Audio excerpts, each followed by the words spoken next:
Hello and welcome. I'm Melinda Sullivan, the Lucy Graham Director of Dance at Boston Early Music Festival. Thank you for joining us as we trace the development of the BEMF Dance Company and share some of my favorite dance excerpts from the BEMF archives. With me are Carlos Vitante, Caroline Copeland, and Marie-Nathalie Lecossier, all BEMF soloists and choreographers. When you all first joined the company, we were a pickup group of some ballet dancers, some modern dancers, and some Baroque dancers. Since then, we've become an established company of early dance specialists supporting all BEMF opera productions, orchestra concerts, and more. What brought each of you to BEMF? Carlos, you were the first one I met. How did you get into the BEMF fold? I think it was for the production of Taizé, and BEMF was looking for dancers, and so I was working at that time with the New York Baroque Dance Company with Caroline, and of course I had known and admired Marie-Nathalie and her work. So yes, when you're a Baroque dancer and a job occurs and you're invited, you go for it. So. And Caroline? Taizé was also my first production with BEMF. And I guess I thought Carlos had done something else with BEMF because Carlos recommended me to Lucy and we were emailing back and forth. I think I sent her some photos. I'm not even sure we spoke on the phone. I just sent her my resume, some photos, and then hopefully Carlos said some nice things about me. and so Taizé was also my first production. And Marie-Nat?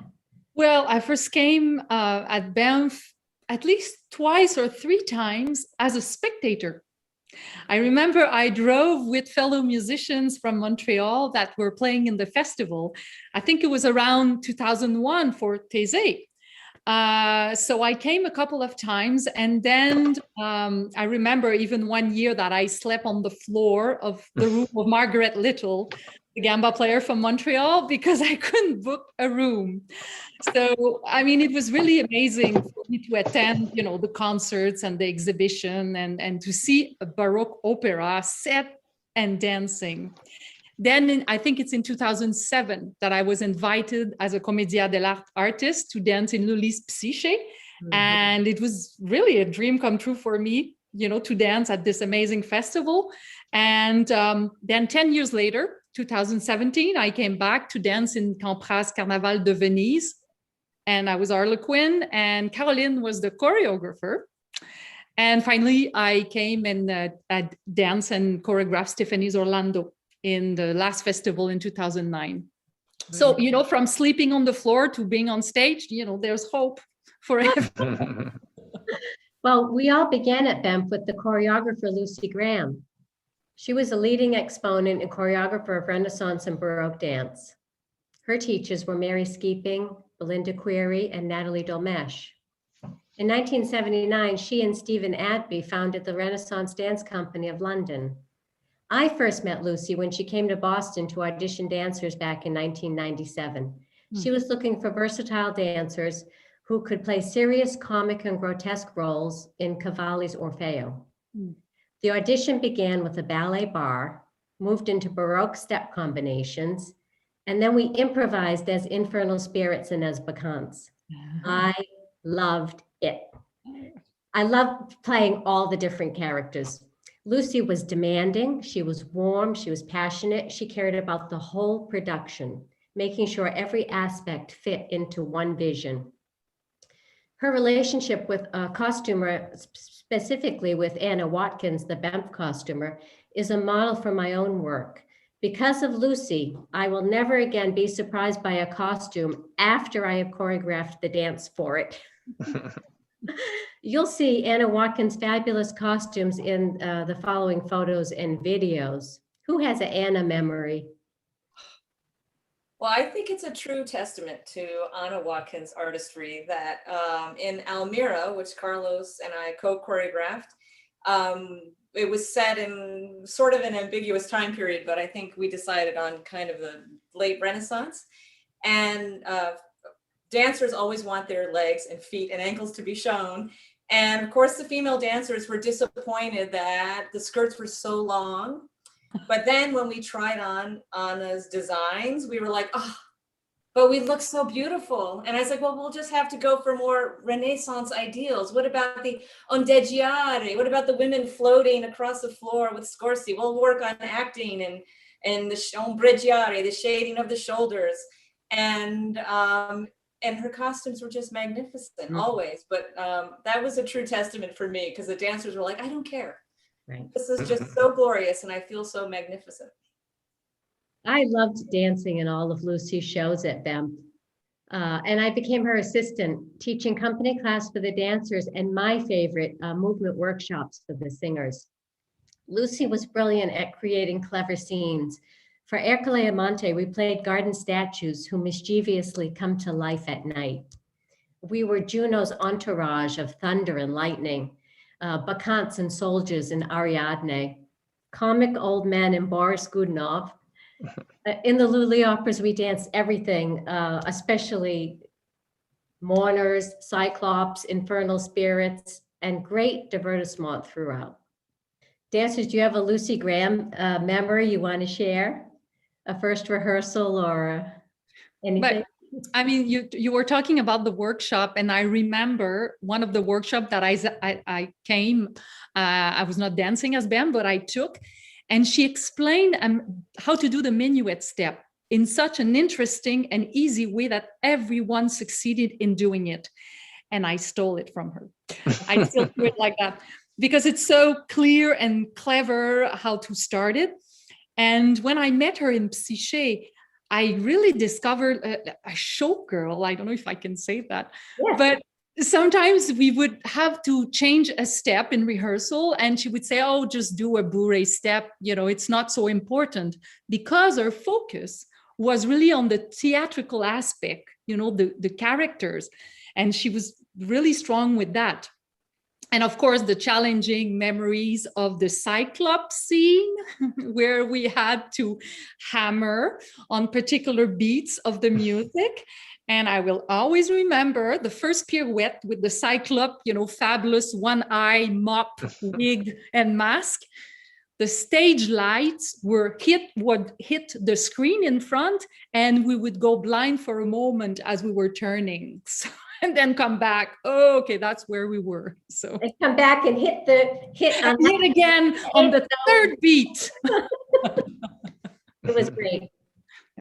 Yeah, I think the juxtaposition of Lucy being sort of that regal, distinguished, intelligent, sophisticated presence, choreographer, director of the dancing that's happening. And then when we had to do the grotesque and the funny scenes, she'd say, right, now get those knobby knees going and you have to sort of wiggle around like this. And she would just get down and funky. And it was hilarious because, you know, you have this statuesque beauty suddenly becoming Monty Python's Ministry of Funny Walks and in a heartbeat. And that would end up sometimes in the summer with an invitation for all the dancers, after we had worked very hard for weeks and weeks, to have gin and tonics with Lucy at her little apartment, BEMF apartment. So that was most appreciative. Yeah. Yes. So many great memories. It was in 2001, as we've just said, BEMF's Taizé, that many of us came together. Because a Lully opera demands a large troupe of excellent Baroque dancers, Lucy knew we needed to bring in more specialists, Baroque specialists who understood the technique, the style, the form. And that's when I first met Caroline and Carlos on that Taizé. And Carlos, I was fascinated by your knowledge of masks. For Taizé, you wore your own beautiful mask for a noble entree. And more recently, you created your own masked role in Orfeo. What is special for you about working in a mask? So there's so many things, but I was thinking about this because the question does come up sometimes. And I think in essence, for me, the mask is a connection to something primordial, like something deeply buried within the memory of the body and in the psyche. It's cosmic, it's abstracted, so it's less personal, but it can be raw, and at the same time, because in the form of dancing Baroque dance, it still has to be beautiful. So I often tell my students, it's like you're grabbing the electrical cable and you plug it into your body, and all those thousands and millions of volts are charging through you. So there is something just archetypal and profoundly timeless about the mask thing. And then also, you get to hide.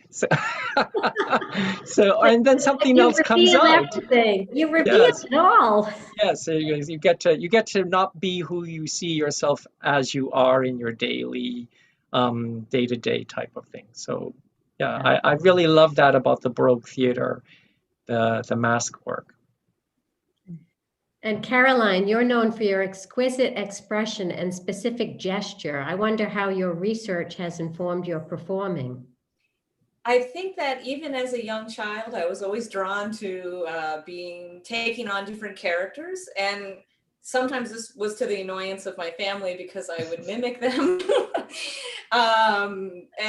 But I think I was always drawn to more like theatrical roles and drama. And I probably should have been a drama student and maybe not a dancer. But so what I love about the Baroque period is I can merge the two and I can be the dancing actress. And before I came to BEMF, and even now, it's really informed by the work I did with Catherine Trossi and with Carlos, because we've worked so closely together over the years. And to be given the opportunity in these large format operas, which is something special that BEMF brings not just to the community of early music enthusiasts, but to the practitioners, is to have that opportunity of going from the prologue to the fifth act or the fourth act, and as a dancer to participate in each act as a different character. It's so special. And then you realize a little more about the caste system in society and how it mirrors itself on stage. And as we were marveling at Lucy going from noble to grotesque, we also got to do that. We get to move from more contained to really large and grotesque, from an erect spine to, a concave spine or more of a curved spine. And in each posture, you find a different shade of character. That's really exciting. That I think for me, it's the acting and especially the use of the face and the eyes really, I don't know how to say it. I think it's part of what I love about doing Baroque dance, because sometimes in the contemporary dancing, we wear the placid mask, right? The neutral mask. And it's very hard for me to keep my facial expressions neutral. So what I love about Baroque is it's a very sensate, and you can experience all these different parts of humanity and yourself. And it's all within us. Yes, yes. Marie-Nathalie, you've created some of our memorable comedy scenes. From Columbine to the Shapeshifter Harlequin, in any moment when we needed to find what is funny. How do you begin to create a comic scene? Gilbert Blain, our stage director, loves and knows Commedia dell'arte so well. And in both the production of Psyché and Carnaval that I did with Caroline, who was a choreographer, and Gilbert, they really let me create my character using my experience in Commedia.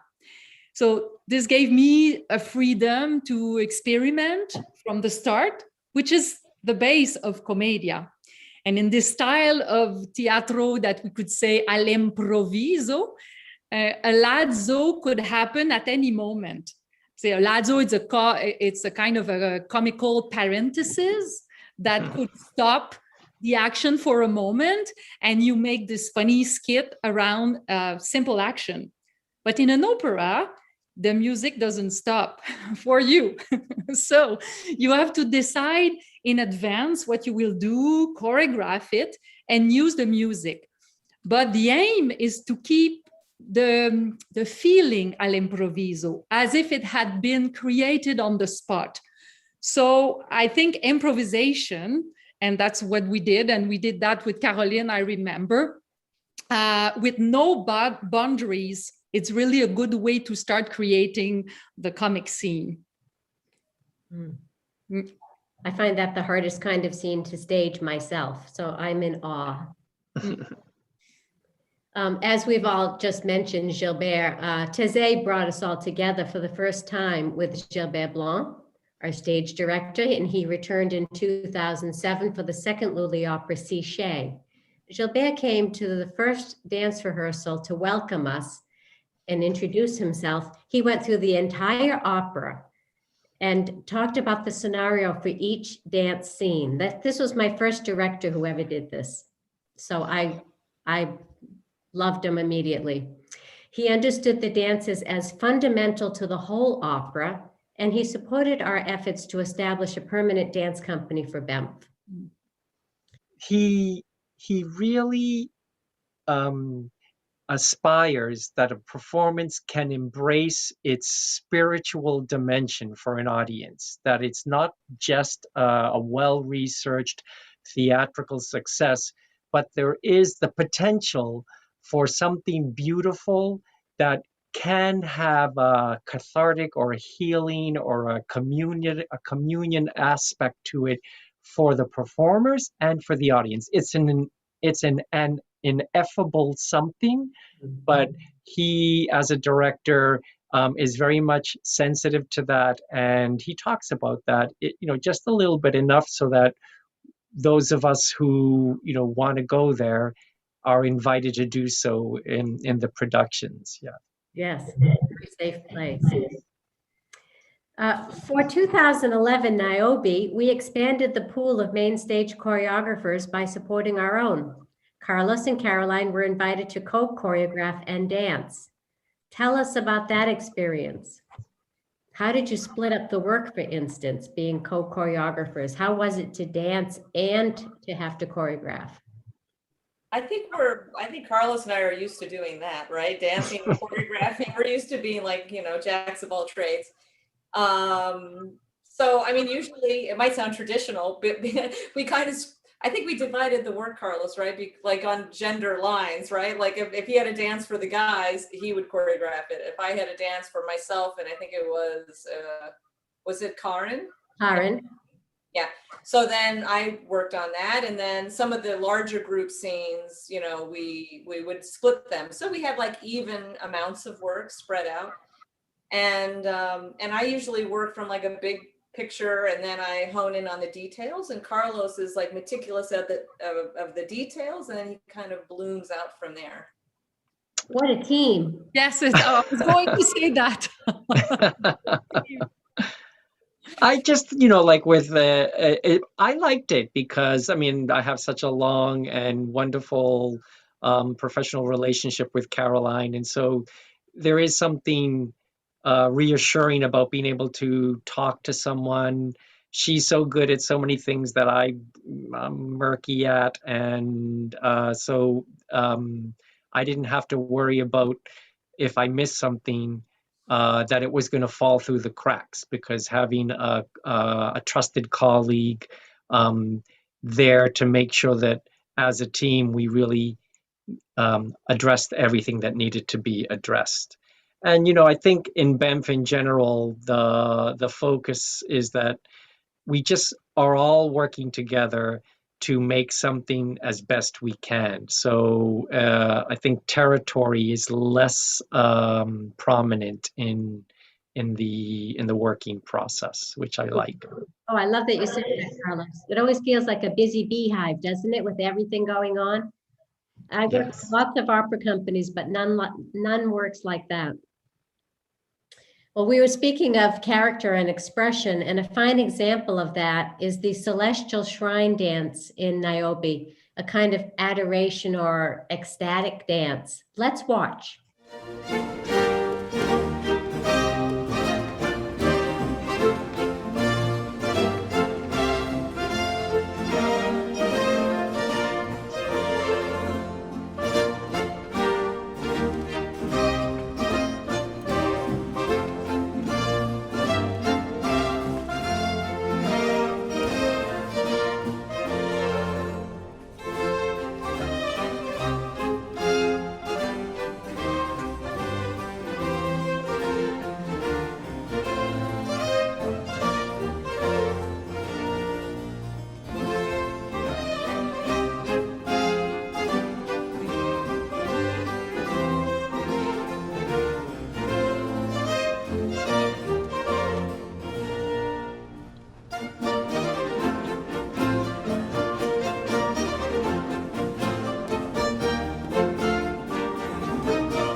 In this next scene, Prince Tiberino's companions demonstrate their hunting skills.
What gorgeous dancing. In 2013, for the Rollicking Elmira, we turned to the same choreo team. So for Elmira, I actually studied the Destreza school, which is the Spanish school. And so then what I found is that, because that's a very upright body and you have your arm extended, and so it's not as round as the Baroque, the French school, but it also it's more Renaissance in the legs with the taut leg, and then even the zapateado, the taconeo that you might do with the rhythmic footwork with that upright posture. So there were things that were like, oh, this is so, they're so related in terms of the upright Spanish posture for the dance and then the upright posture for the destreza. So it was finding that level, am I up? Am I soft? Where am I? It was very, just fascinating. So interesting. And Caroline, in the same show, I adored the castanet saraband. I used to run upstairs whenever I heard that rehearsal music come on and just learn it, do it in the background. How did you decide what rhythms the dancers should play on the castanets? Well, it was a twofold decision. One is it's, like an iconic saraband by Handel, and there's not a lot of, it's not complicated musically. So I wanted to keep the rhythms and the sound of the castanets simple and a little more contained. And because I am not a castanet expert, that's also the other part. We wanted to keep it simple and contained. And then if I ever had a question, I would turn to Carlos and I say, okay, am I within the realm of good taste? And then he would, nod yes or no, or give some suggestions, which is really how we worked together. Even though we had our separate jobs, there was a lot of cross collaboration on things there, especially me looking towards Carlos for his expertise on different forms of Spanish dance. So Elmira was a lot of fun, I have to say. I like that Gilbert staged it as a play. We had one character and we followed that character all the way through from beginning to end, which is unusual for a Banff opera. And the costuming and lots of comedy in it as well. It was really a fun production. Well, let's watch. And I just want to. Yes. Oh, sorry. Just that Caroline looked to me, but I looked to her also. It's like because we wanted to make sure that each other was, or I feel that, we liked what each other was doing, so that there was a totality, the harmony. So if you're one person choreographing, then, you like what you're making, hopefully, right? And if you're working with someone, then you do care about the other person's point of view, because it's just going to make it better because you're a team. So Yeah, that makes sense. Well, shall we watch the opening dance of Spanish Ladies and Gentlemen for Handel's Almeria, choreographed by Caroline Copeland and Carlos Vitante.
BEMF's celebrated chamber opera series, begun in 2008, has featured all four of us.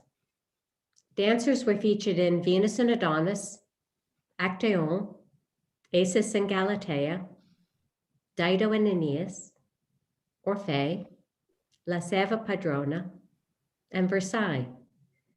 My continued work training singers in gesture and dance allowed us to choreograph them in dances for Monteverdi's Orfeo, Caccini's Alcina, and the Versailles Pastiche. I love having the instrumentalists right there, and we all are seeing each other and creating in the space together. It's a great, intense experience. Yeah. Well, here's the dance company in my choreo for Charpentier's Orfeo, the Sarabande. Orfeo has just left the underworld and its inhabitants mourn his departure.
The Banff Dance Company got a boost in 2015 when we included dancers in the prestigious Banff Young Artist Training Program.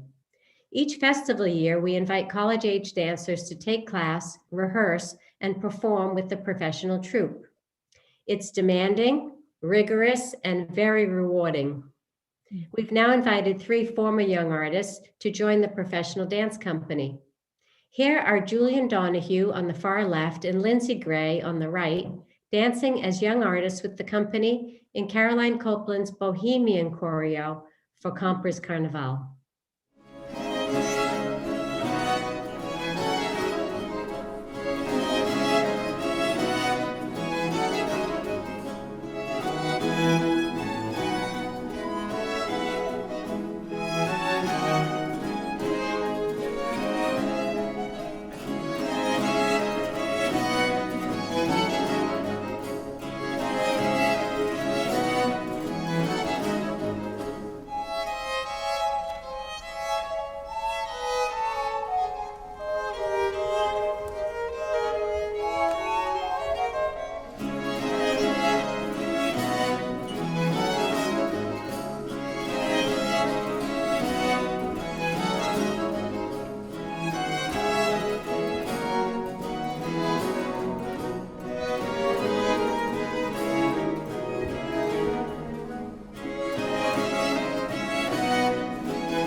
So the Young Artist Program at Banff is unique because it's the only one that I know of in the United States and perhaps in the world where students who are generally college age, maybe they're juniors or seniors in college, are given the opportunity to come for 6 weeks to Boston and perform alongside professional dancers.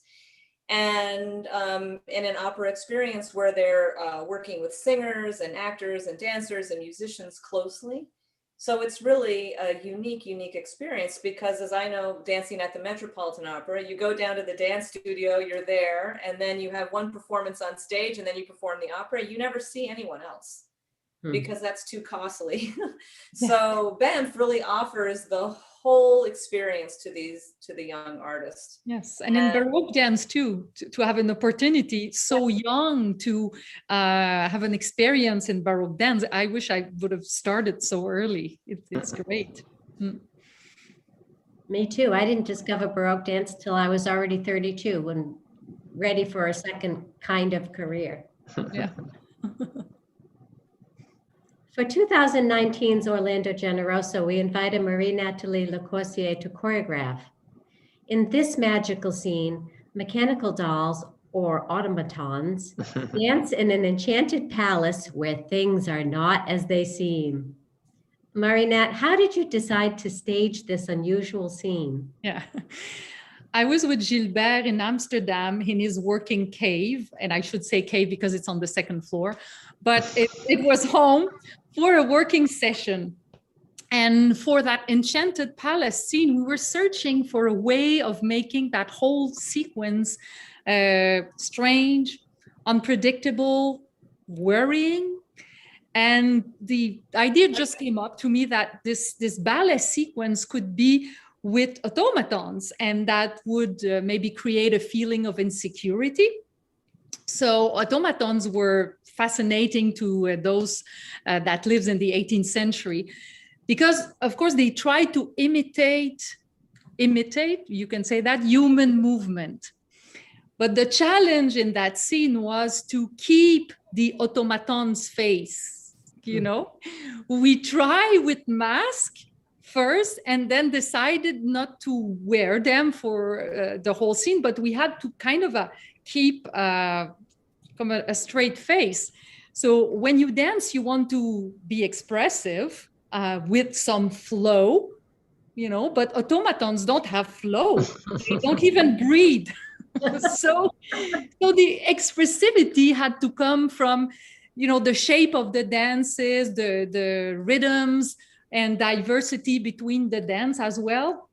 And we really had a lot of fun finding our own automatons personality, each of us. It was pretty Yeah, yes, each of the automatons does have a different personality, and I love that everybody dances a little different section from that. So let's take a look at that Act 2 scene from Orlando Generoso of the automatons.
Marie Natalie, I was also astonished at your use of space for the final chaconne for that Orlando, especially when we got into the theater and saw the size of the space. Tell us how you structured a never-ending flow of dancers, and then we'll take a look. Yeah, so I'm sure you had this experience, Caroline and Carlos, as well. So I'm in my studio before I arrive, and I prepare the spacing. I arrive in Boston. I space for 10 dancers using the stage measurements that I had, and then I arrive and I discovered that for different technical reasons, the width of the stage had to be changed, and we now had way more or less space to dance. So, and some of the wings were in hardwood, not in fabric. So your arms, cannot come close to hit them because it really hurt. So I had to rethink all the spacing of the chaconne. And since it was the last number of the opera, I wanted to create a visual crescendo. Musically, chaconne are built with variations every 8 measures. So you have different instrumentation for those variations, trios, duets, only the string or the winds. So the musical texture changes. So I decided to copy that by varying or mirroring the number of dancers with the different textures. And to have more space to dance, I made groups that would exit while the other groups would enter to dance and come back on the other side, to create sort of a flow of movement on the stage, and to finish in a crescendo with everybody on stage, singer included. I thought of a Baroque version of a flash mob. So everybody gradually joins with the same movement and build up to a final tableau. So from problems, sometimes good ideas can come from that. Always, always. Well, here's the final chaconne from 2019's Orlando Generoso.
What a great way to wrap up our first retrospective.